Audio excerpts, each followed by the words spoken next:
Sebelum kita ngobrol-ngobrol lagi barengan sama You Lovers yang udah di 8317617, kita pengen share Twitter lagi yuk. Pendapatnya mereka tuh apa? Jadi support apa yang akan kamu berikan kepada teman kamu yang sedang berusaha melewati masa sulit pasca perceraian? Siapa yang kita share kali ini? Rip. Yang pertama ya. Boleh. Terakhir aja nih. Widya Anggraini @Widya 2011. Kasih perhatian lebih dengan sering jalan bareng, mendengarkan curhatannya, dan menulis 100 kejelekan mantan. Menulis 100 kejelekan mantan. Oke. Siapa lagi pengen kita share nih? Ada satu lagi, Weni Kumala Tendean. Dia bilang mengajak teman hangout mulai melihat dunia luar lagi. Bahwa masih banyak kok yang peduli sama dia. Oh, that's nice. Rim, lo pengen share siapa? Yang ini lucu nih. Oke, boleh. Dari @Widya 2011, dia bilang membantu sahabat mendapatkan kepercayaan diri kembali, misalnya ke Gold's Gym. bikin badan bugar, pikiran fresh. Karena itu adalah hadiahnya You Lovers. Pokoknya satu You Lovers yang beruntung akan mendapatkan free membership dari Gold's Gym. Dev, lo pengen share siapa yang lucu? Ini ada juga inspiring lah, nggak lucu. Oh, inspiring. Dari Isti Indah Arianti. Oh, tapi ini komen ya kayaknya ya. Oh, dia komen. Oke, nggak apa-apa. Dia bilang bersedia menjadi tempat sharing tanpa menjudge segala keputusan dan penghidupannya. Penghibur dikala dia sepi dan down. Always say moving on because your life too priceless for being alone forever. Wow, that's deep. Itu dalam sekali tuh. Setelah kita ngobrol-ngobrol tadi barengan sama Deta, sekarang di 8317617 kita ingin ngobrol barengan sama Novi. Good evening, Novi. Selamat malam. Masih di kantor, di rumah, atau di mana sekarang nih? Kebetulan saya lagi ada acara nih di sebuah di hotel. Oh, oke. Nov, thank you very much ya udah mau diajakin ngobrol-ngobrol dan sharing mengenai proses perceraian after my divorce, what I've learned, jadi what you learned after your divorce. Yang pertama pengen kita ajak ngobrol-ngobrol dan kita tanya itu adalah sebetulnya kalau tadi kan dilihat dari segi apa sih sebenarnya arti sahabat gitu ya. Kalau yang sekarang dari Novi ini pengen kita lihat juga, ini pertanyaan aku pertama kali. Apa yang membuat Novi waktu itu menikah barengan sama dia? Yang pertama pastinya cinta ya, rasa sayang, rasa cinta, kemudian kita menikah gitu, kecocokan. Tapi mungkin karena saya menikah masih muda, saya belum terlalu paham maksudnya kecocokan itu apa indikator-indikatornya belum paham. Jadi udah cinta sayang ya menikah gitu. Umur berapa Mbak kalau boleh tahu? Kenapa? Umur berapa? Saya menikah umur 20 tahun. Okay. Wow. Ya. Itu cukup muda juga ya sebenarnya. Iya. Terus berapa lama tuh menikah? Terus dan gimana prosesnya kok bisa jadi bercerai gitu? Apa yang memutuskan? Apa yang buat lo memutuskan?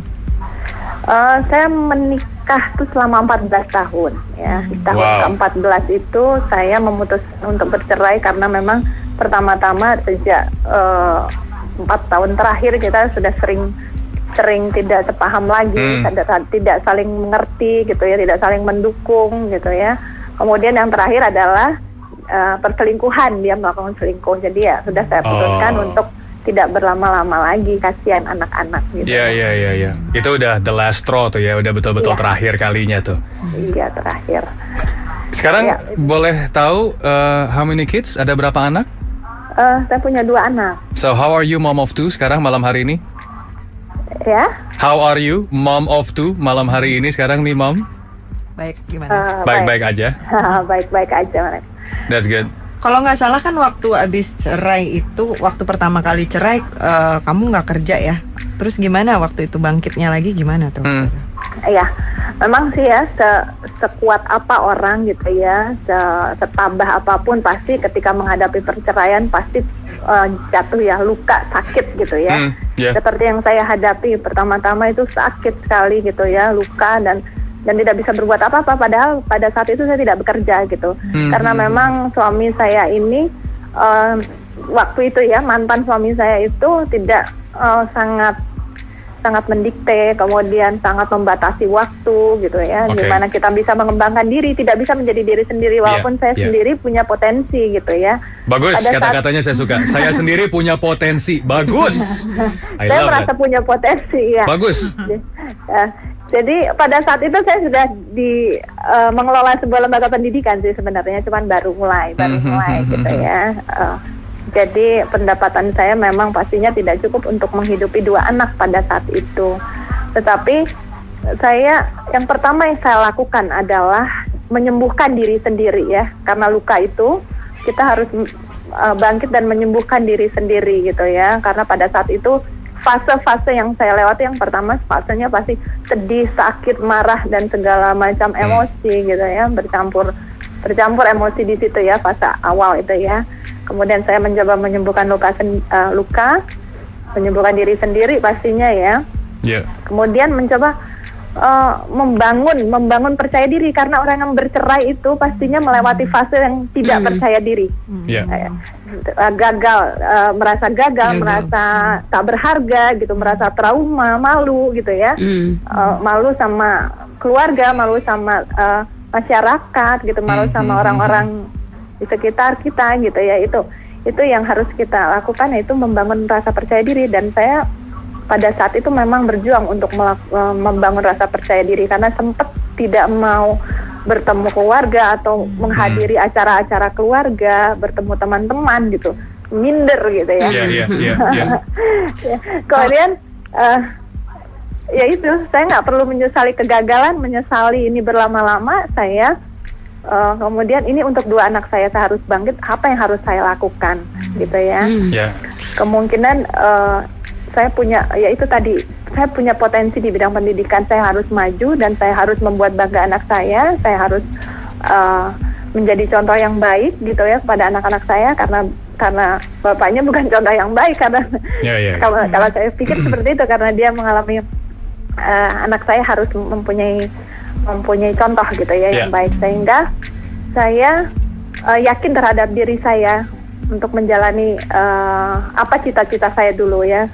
Di saat saya justru bercerai, di saat saya justru tidak punya pegangan, malah semangat saya menyala-nyala gitu. Malah bisa muncul jati diri sebenarnya tuh kayak apa gitu ya. Iya, daripada berlama-lama gitu. Ini mungkin untuk sharing, banyak sekali orang-orang yang berlama-lama sakit, jatuh, akhirnya nggak melakukan apa-apa gitu ya.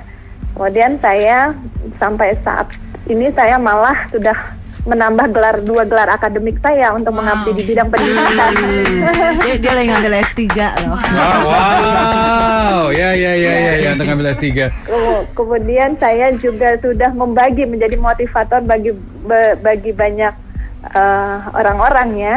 Walaupun pada saat waktu awalnya saya bertemu orang itu malu gitu. Malu ya. Tapi akhirnya saya membangun diri dengan kepercayaan, membangun diri sendiri gitu. Itu kuncinya mungkin. Mbak Novi, kalau boleh tahu nilai positif atau hikmah yang bisa didapatkan dari perceraian ini apa kira-kira?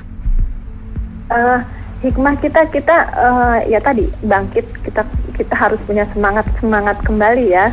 Hikmah saya langsung fokus orientasi, karena saya berpikir saya lah yang harus bertanggung jawab sebagai orang tua tunggal kedua anak saya gitu.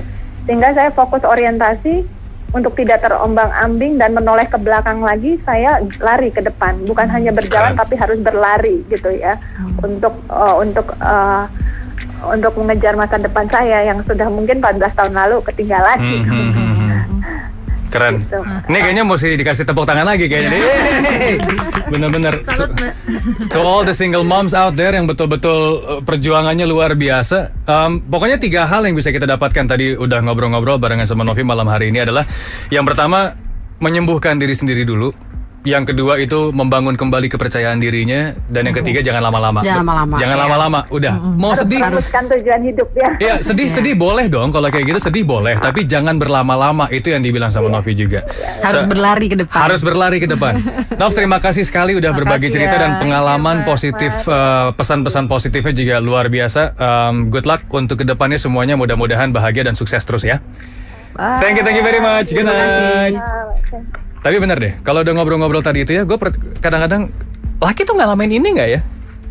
Laki. Beda. Asli. Tapi gue dengar katanya kalau divorce atau putus tuh laki-laki lebih parah ya. Iya, itu yang gue baca. Bangkitnya lebih parah. Bangkitnya seperti itu. Makanya tadi menyembuhkan diri sendiri, membangun kembali kepercayaan diri dan jangan berlama-lama tadi dibilang itu. Tapi laki mengalami hal ini tuh gimana? Mungkin Nggak tahu gini ya, gue ngelihatnya gini, mungkin perempuan kadang-kadang meng-underestimate strength-nya sendiri gitu. Dan itu baru kelihatan ketika krisis. Iya. Krisis, apalagi dia punya anak, punya tanggung jawab, dia bilang udah gue harus ke depan ngelihatnya. Mungkin Itu kata-katanya tuh dahsyat tuh begitu dibilang itu tuh. Sekarang ini bukan cuma jalan tapi harus lari ke depan karena memang berpikirnya adalah untuk anak saya juga ke depannya. Sebelum kita akan sebentar lagi kita akan umumkan siapakah satu lover yang beruntung sekali akan mendapatkan free membership. Thank you untuk teman-teman dari Gold's Gym yang juga sudah support kita di Magdalene's Mind malam hari ini, lovers. Siapa ya? Jangan kemana-mana. 94,7 UFM Jakarta.